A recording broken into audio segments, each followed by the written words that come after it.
Welcome back to Turning Hard Times to Good Times. I'm your host, Jay Taylor, and I'm really pleased to have with me once again David McAlvany of the McAlvany Financial Companies. David is the president of the McAlvany Financial Companies, which includes wealth management and ICA. It's a precious metals brokerage firm, and before taking over the business from his father, who founded the McAlvany Companies, David had a very impressive academic background and achieved honors as a top salesman in Southwestern Company, and gained an extensive business expertise with Morgan Stanley in California. But David's life and goals are intentionally about a whole lot more than grabbing all the financial wealth he can get.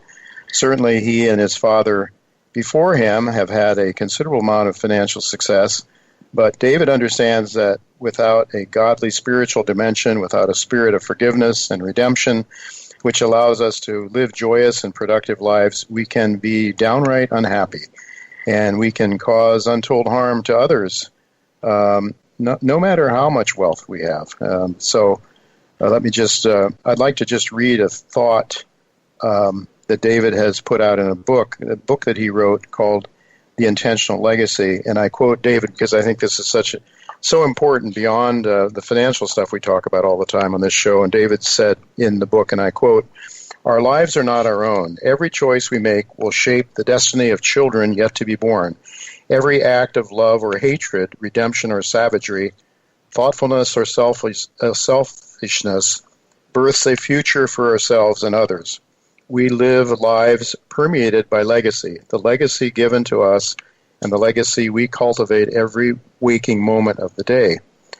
We are the custodians of a general story. Ours is but one chapter, positioned somewhere in the index of a book of indiscernible length. The narrative begins long before we were born. It continues further into the future than we might imagine. We may not do with our lives whatever we choose. There is a higher call. We are the trustees, the caretakers of our great-grandchildren's future. Our very existence is a gift given by God to be dedicated to His service. That service finds an immediate and practical expression in the context of the life and labor of the family. Our greatest aspirations and highest ideals are reflected in the life we live with our children. It is not enough that our children succeed. We want them also building upon our victories and transcending our defeats. It is our children, not our jobs, which are the most important work of our lives." End of quote. So welcome, David, and thank you so much for joining me again today on Turning Hard Times into Good Times. And I want to thank you so much for the book that you've written, which I think is really an inspiration to me, and I know an awful lot of other people as well. So I just want to thank you so much for coming on the show again today, and I just wanted to share that part of your being with our listeners because I think it's so important that people keep that in mind, what is really important in life. So thanks again for being with us. Thank you, Jay, for that warm welcome back. Yeah, it's always good to have you with me. I want to get your views on the markets in a moment or two from now, but I would like to ask you, how can we apply the ideas of forgiveness and redemption that you talk about in your book in our country when organizations like Black Lives Matter and Antifa are burning down buildings and causing untold monetary and psychological harm to citizens in various cities around the U.S., and when we white folks are sometimes called racist simply because of the color of our skin? It seems kind of hard. I know that we're supposed to be forgiving people, but it's kind of difficult. So I'm just wondering if you can give us some guidance how we can do that. Jay, that's a big question, and I don't know that I'm fully qualified to answer it. So my opinion is straightforward. There's the history, which is behind us, the present, which we're encountering, and obviously a lot of frustration and a desire for justice. Justice is important. Justice is very important, and I'm certainly a champion for that. But a part of justice is remembering the past rightly. You can have history as it's changed through time. Even if we remember our own lives, there's things that I might remember at age 10, 11, or 12, and the way I remember them isn't necessarily exactly the way they happened. So there's a challenge to get at history so that we are dealing with facts and we are dealing with an acknowledgement of wrongs where wrongs have been done, and it's all right for there to be accountability. I don't know exactly how that works cross-generationally in terms of something that might have happened 100 years ago, and I'm as accidentally in this story where I am as someone else is, but I certainly want to understand the sense of anxiety and suffering, if it is that someone else experiences. I don't know that I'll necessarily take ownership of things that don't rightly belong on my shoulders, but it is important where there's things that we have done or contributed to, that we take responsibility for those actions. I think that's perhaps where my frustration might echo yours. I'm not sure if we can take responsibility for things that go that sort of precede us 100 years or something like that. So I'm open to the conversation, and I want to be sensitive to what may be a very real struggle for someone else, and may seem minimized from my standpoint only because of how I was raised and where I was raised and whatnot. Yeah, I agree, and I think it's really good to be introspective, to look inside our own hearts and souls sometimes to try to find out, because it's very easy, if not having lived in someone else's shoes, not to see what they see and how they see it. So the importance of being able to live civilly and be able to discuss with people what our beliefs are, and this is one of the things that's broken down so much now, is this ability to discuss civilly with one another and to treat each other with respect. As I try to see it, as that everybody has been created by God and they're just as worthy as I am. So I think if we can start from that point of view, then it's helpful anyway. So, but anyway, go ahead. A few weeks ago, I had a philosopher, professor of philosophy, on my weekly commentary, and we were talking about the issue of fake news, and we were talking about the issue of partisanship, and we were talking about the need for epistemic humility, where we have to recognize there's some things we know, and there's a lot of things that we don't. And yet there's often claims made to know a lot more than we do. And so you see the partisanship, the nastiness, the lack of civility in public discourse, and I think a part of it does deal with this issue of epistemic humility, or lack thereof. And if we can engage people with a little bit more epistemic humility, a willingness to listen, and that's coming from both sides, a healthy conversation, I think, can be had. It's harder to have right now because people are fairly convinced they have the whole truth and nothing but the truth, and everyone else is 100% wrong. Yeah, if you start with that, then you're not going to get very far. That's for sure. I did listen to part of that part of that episode, by the way, David, and tell our listeners how they can. Where can they go to get? Because you have a weekly commentary that you do, and it's usually it's at least 30 minutes long, I think, isn't it? Yeah, 30 minutes to an hour at the most. Typically 30 to 45 minutes. Weeklycommentary.com is the easiest. Weeklycommentary.com or McAlvany Weekly Commentary. Either one will get you there. I've titled today's show "Managing Risks in an Increasingly Chaotic World," and certainly part of what is uncertain right now has to do with politics, and specifically in the United States, at least, with regard to who controls the Senate. Certainly there have been, on the blue side of the aisle, a desire to sort of do away with a lot of the institutions that some of us have believed are important in terms of keeping government from becoming way too powerful. At least those were the views of our founding fathers. Do you have a sense of which way this might go? And either way, could you perhaps comment on what it might mean in terms of our future, specifically, I guess, with respect to economics, the economic picture, how that might differ depending on which way the Senate tilts?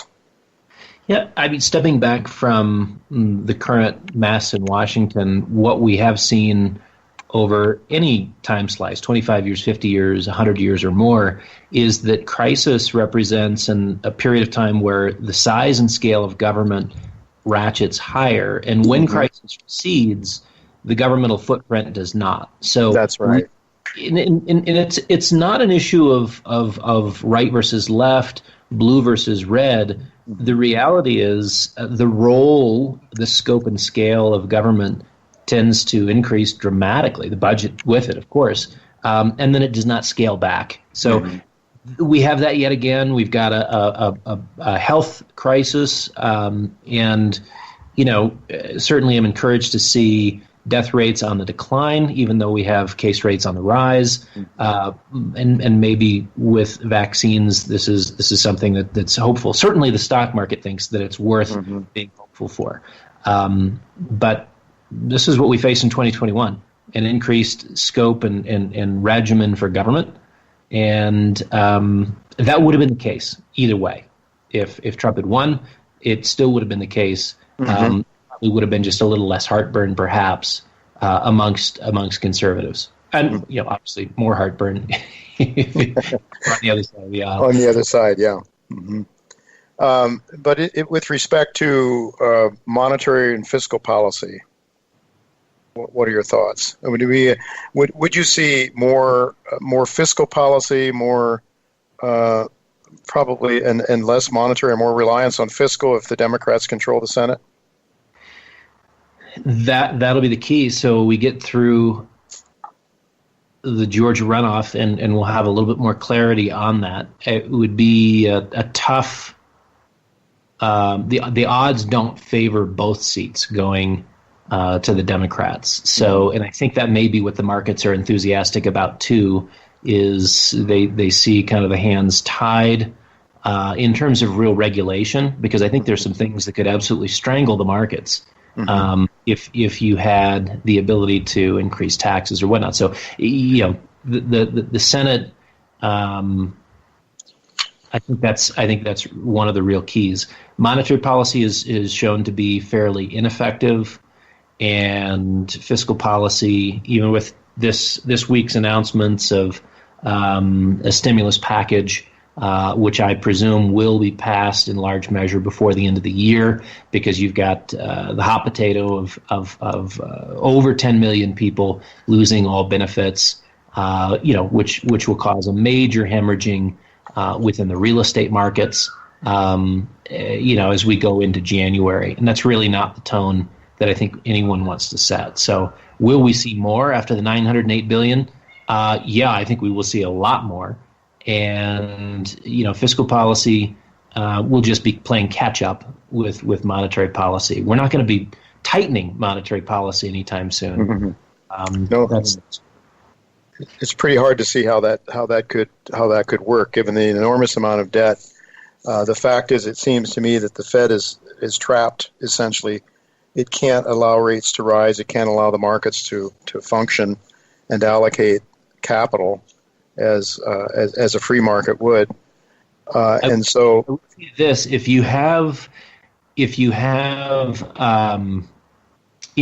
of the Democrats to win both of those seats, and we've got blue White House and red Senate, there's not going to be an ability to raise taxes significantly, and I think that puts a lot of pressure downward on rates, where the only way to extract value and start the redistribution process is what they call financial repression, and that's just taking us down to zero. You feel like you're at zero when 30-year mortgage is at 2.72%, the 10-year Treasury is at 85 basis points. But even this week, we can remember that low can still go lower, and that's pretty well illustrated by Greek debt, Italian debt, Spanish and Portuguese debt, at or below zero, believe it or not, with countries that obviously their credit's mispriced. But that, I think, is something that we have to consider. It's very supportive to the metals prices, low negative real rates, but that is another form of value extraction. If you can't move tax policy, they'll get you, just a different way. Yeah, it's really hard to see. Then what? Depending on, how are you and your team at Wealth Management planning 2021, and currently, how are you suggesting to your clients they allocate their resources? And how? I mean, what's your portfolio look like? I know you've got gold in there. That's a given with a McAlvany, I think. But yeah, vigorous debate. There's vigorous debate on the team, that's good. We've had some productive meetings the last few weeks, but some hard-fought meetings too. So, what we're focusing on is process, position size, sector exposure, and cash allocation as a means of managing risk. And the process is what we're involved with constantly. Position size is really determining if we have too much exposure to any one company or sector, and of course the sector exposure we're trying to balance, particularly in our case, amongst 4 different areas of hard assets. And we do, as you mentioned, have as sort of a ballast exposure a metals position. But I'd say, having a healthy cash position coming into this next year, you can't be 100% cash. You can run an insane market much higher just on the basis of insane monetary policy. And I think you and I both have probably been in the category of folks that lacked an imagination for how high things like the Federal Reserve balance sheet could go. And maybe we think 10 trillion is an outside number. Maybe we discover next year that 10 on the way to 20, we're just getting things started. So what are the possibilities? The Bank of Japan just this week went ahead and marked to market $50 billion in gains on their equity portfolio. Yeah. And, you've got folks at the Fed saying, why didn't we do that? We've been buying paper. We could actually be, the equivalent of hedge fund heroes. Why didn't we buy this index or that index or this company or that company? And, so I think the markets can go higher. And this is where there's debate on the team, my gut instinct is that we get to the middle of January, end of January, and we have the potential for having put in a top that remains the top for 2-3 years, in which case you could see a 30-40% decline from there. And so you have a tremendous amount of structural frailty within the financial markets, but they're juicing the system. And it's a very dangerous environment, a very dangerous environment. So where we're putting money to work, we're doing it very judiciously and pretty happy having a metals exposure and a healthy cash exposure, which today is, at a minimum 30%, in some accounts as high as 42, 43%, which is a reasonably high cash position for us. 42% cash. At the outside. It goes against Ray Dalio's ideas that cash is trash and so are bonds. And I get you certainly would understand that. I mean, but cash for opportunities. So you're looking at the possibility of having a significant decline in the equity markets, possibly. And it certainly is. It certainly is good to have cash when you see opportunities come along. I know how many times I've not had the cash when I wish I had. So from that perspective, it's certainly valuable to have it. I think you have to look at the cash balance as an expression of opportunism as well as defense.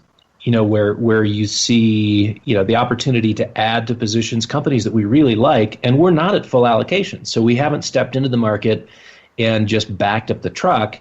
And given financial market frailties, we do think we're going to have the opportunity to own a lot more of what we already like, and so. The circumstances are such that we think that is going to be happening in the first quarter. We could be wrong. Timing can get stretched out, but that's one of the reasons why we are still putting money to work too. So that cash balance, regardless of any event driven, will be reduced between now and the end of the first quarter, just because the markets can, as they say, the markets can remain irrational longer than you can solve it. Yeah, that's for sure. You mentioned four sectors. So you have cash, you have gold, equities, general equities. Is that the other? The four areas within our hard asset portfolios are infrastructure, specialty real estate, global natural resources, and precious metals, particularly the precious metals miners. And so those are four areas that provide both growth and income. When we occasionally allocate to the hard asset itself, not the miners, that's done to sort of balance our cash exposure. So with sensitivity to Dalio's cash is trash, we look and say, look at our whole basket of quote unquote liquidity, where a part of that is gold bullion and a part of that is greenbacks, and one kind of balances out the risk of the other, and maintains a broad. We still carry it under the broad category of liquidity. What are your thoughts about Bitcoin? I have a few. It is, I think, one of the most, for me, it's an obvious expression of the speculative juices that are in the financial markets today. And it's one more expression of fast money, of easy money. All of a sudden gold up 20% or silver up 27%, even with this correction, that looks silly in comparison with 162% gain in Bitcoin. Who would want to own anything that was only up 30 or 40%? I mean, so when I talk to folks about Bitcoin and what their purchases have been with Bitcoin, it's pretty clear to me that it's fast money, it's make a quick buck. There's not a lot of strategic thinking, but there is a lot of intellectual backfilling to justify and buttress why they own it. Well, it's like 21st century gold. Well, it's going to replace gold. Well, and it's really not, but all those legitimate references with the ancient barbaric relic, I think still hold. The value of gold in a portfolio is legitimate. And I'm not saying Bitcoin doesn't have a place in a portfolio, but I think of it as a lunch money investment. Where if you can, if you have 1% of a portfolio in something like that, it is in the category of a speculation. If it is going to be a currency someday, the best you can say is that today it's a very young currency. Mm-hmm. It has not matured. It is in no way a store of value or a means of exchange. You still can't buy a cup of coffee with it, and maybe that changes. Right, so as it matures, maybe it becomes more interesting. But I'm also guessing, Jay, that as it matures and as it really challenges the money monopoly, what do you think the folks who have the money monopoly are going to say about that? Well, exactly. Yeah. And that's where I think that, referencing back to Ken Rogoff, when he wrote his book, The Curse of Cash, he was all for moving to a digital-based, society, and you don't have physical cash, so you'd think, well, digital's got to be the thing. This is what he said about Bitcoin. What the private sector may innovate, in due time the government regulates and appropriates. Yeah. So the best case scenario is Bitcoin is a success, and then it's regulated and appropriated. and it's not what you thought it was. You went in thinking it's the greatest expression of monetary freedom we've seen in the 21st century, I would say, other than gold, and it ends up being something of a trap. I think there'll be some irony in that as it unfolds in time. Certainly interesting. I know, David, when we spoke to you last, you don't buy into this idea that the dollar could be in trouble as the world's reserve currency. I think you see it, at least for the foreseeable future, as the major currency globally, right? I mean, it's a difficult question in the sense that, yes, the dollar is doomed, but no, it's not going to die tomorrow. And you see less interest in having it as a reserve asset. Who are the people who don't want to have it? Turkey and Russia has been really interested in ditching the dollar and going to gold. Well, that's interesting. But that doesn't mean that our role as the world's reserve currency has changed. It's a long road before it's a short road. I forget which writer used to say, describing bankruptcy. How did you go bankrupt? Slowly, then all at once. I think that's the deal for the dollar. It's a slow process. Don't count on it, going up in smoke tomorrow. But when it happens, it'll surprise you how quickly it happens. What you need is a replacement currency.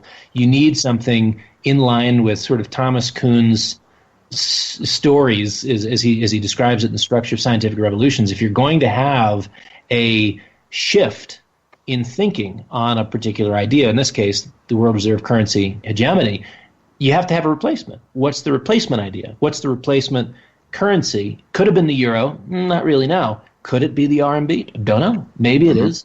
but their capital markets aren't deep enough yet. Their bond markets aren't liquid enough yet for that to be the case. Mm-hmm. That takes time. Yeah, it's going to take some time. And we're just about out of time. Having said that, I just want to say one thing on the dollar, because it just broke 92, which is a very critical support. Yes. It's one of the things that is energizing, I think, an awareness amongst investors that no, gold is not done in this particular cycle. We sat at 92 last week on support, hit 91.7, now 91.28. And this is not a good story. This is not a good story at all if you're talking about the short-term technicals for the U.S. dollar. Mm-hmm. And that's one of the reasons why I think gold's having a pretty strong move earlier this week. Yeah, I think you're right. And certainly Michael Oliver, who is on our show almost every other week, says also that 91 is a key area, and he thinks we're going down to 85 on the index, so if we break that. So that would certainly put some wind at the backs of gold. And silver, I suppose you like a little better than gold in terms of its percentage possibilities on the upside. And what about copper with about 30 seconds left? I do like copper. It's an area of emphasis for us, although getting a pure play is not altogether easy in terms of the quality of companies available. Silver is interesting. Through this whole correction, you've maintained a gold-silver ratio of about 77-1, which has been very healthy. Not a lot of deterioration in silver vis-a-vis gold, which has been very healthy. And this last week, even the mining shares only losing what the metals lost was a very good indication of support in the markets. So I would look at silver as having a strong move. We're at 75-1 now. Mm-hmm. That'll settle into the 40s. That may be this year, which would be quite an outperformance. Wow. Boy, that would be great for silver, that's for sure. All right, well, that's it, David. That's all the time we have. Thank you so much for being with us. Once again, it's always a pleasure hearing your thoughts on the markets and beyond. So we'll look to talk to you again sometime soon, hopefully, and all the best to you and your family and your team there at the McAlvany Group of Companies. Thank you, Jay, and thanks for starting with that idea that we're custodians of a bigger general story.